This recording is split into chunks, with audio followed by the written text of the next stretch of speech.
അമ്മനെ കൊണ്ട് പോവാ.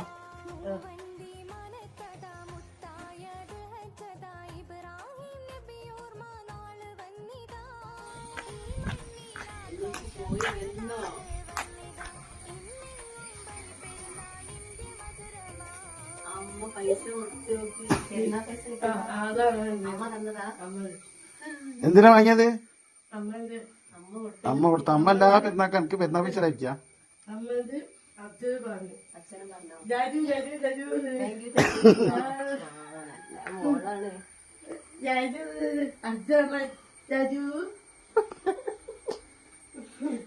അവനോട് താങ്ക് യു പറഞ്ഞല്ലോ.